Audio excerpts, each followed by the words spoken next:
यशस्वी प्रधानमंत्री श्रीमान नरेंद्र मोदी जी की बताई गई 4 कैटेगरी पे पूरा ध्यान दे रही है।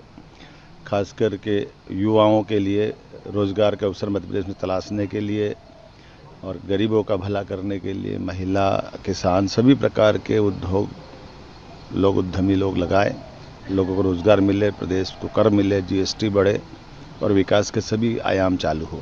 और खास करके विकास के दायरे में सभी संभाग और सभी रीजन में उसका नीचे तक असर दिखे, इस सिलसिले में लगातार हमने रीजनल कॉन्क्लेव अर्थात संभागीय स्तर पर ये उद्यमशीलता की बैठकें आयोजित की है, जिसको अंग्रेजी में रीजनल कॉन्क्लेव कहते हैं। मैं मान के चलता हूँ कि बड़े पैमाने पर जिस ढंग से रिस्पांस आ रहा है, और अभी तक के रिस्पांस के आधार पर कह सकता हूँ 2 लाख करोड़ से ज़्यादा का इन्वेस्टमेंट का अभी तक के MOU हमारे हुए हैं और ये लगातार कम जारी रहेगा। आज मैं सागर जा रहा हूँ। सागर बुंदेलखंड का हमारा अंचल है जिसमें बहुत संभावना भरी हुई है और सभी प्रकार के उद्योग, केवल बड़े उद्योग नहीं, बड़े उद्योग, छोटे मध्यम साइज के उद्योग, सूक्ष्म उद्योग, कुटीर उद्योग, लघु उद्योग, MSME के साथ साथ हमारी सभी स्वयं सहायता समूह बहनें जो काम करती हैं उनका भी, ऐसे प्रत्येक क्षेत्र को प्रोत्साहन देना, साथ साथ IT का, AI का, ये जो हमारे बड़े पैमाने पे इंजीनियरिंग सर्विस से या उच्च तकनीक हासिल किए हुए अलग अलग कोर्स से जो बच्चे पढ़े वो भी अपने प्रदेश में ही रहे,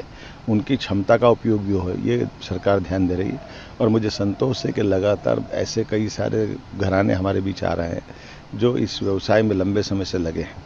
डाटा सेंटर का एक बड़ा प्रस्ताव मिला है सागर के लिए। ऐसे कई सेक्टर में आनंद आएगा। उम्मीद करेंगे कि इसका जो रिजल्ट आएगा, सागर के बाद रीवा, रीवा के बाद नर्मदापुरम, होशंगाबाद, अगले बार में शहडोल, ऐसा ये क्रम बना हुआ। इस क्रम से हम लगातार चलते रहेंगे।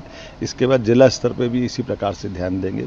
हमने प्रयास किया है कि इस पूरे व्यवस्था के इंचार्ज अर्थात जिले में उद्योग लगे और उद्योगपतियों की कठिनाइयों को हल करते हुए शीघ्र अतिशीघ्र वो उद्योग लग करके मूर्त रूप ले ले, इसलिए जिला कलेक्टर को पाबंद कर रहे हैं, जिसके माध्यम से बहुत जल्दी उनके रिजल्ट आएंगे। हर व्यक्ति को जिसकी जैसी क्षमता है उसको काम मिले और व्यापार व्यवसाय का अनुकूल अवसर बने। मुझे पूरा भरोसा है। निश्चित रूप से हमने जो तय किया कि 5 साल के अंदर हमारी अपनी अर्थव्यवस्था डबल कर देंगे और उसी टारगेट पे हम चल रहे हैं। ये हम लगता है 5 के बजाय 3 साल में पूरा करेंगे, जल्दी इसकी स्थिति बनेगी। मेरी अपनी ओर से सभी युवा मित्रों को खास करके बधाई कि ऐसे अवसर सरकार उनको उपलब्ध करा रही है।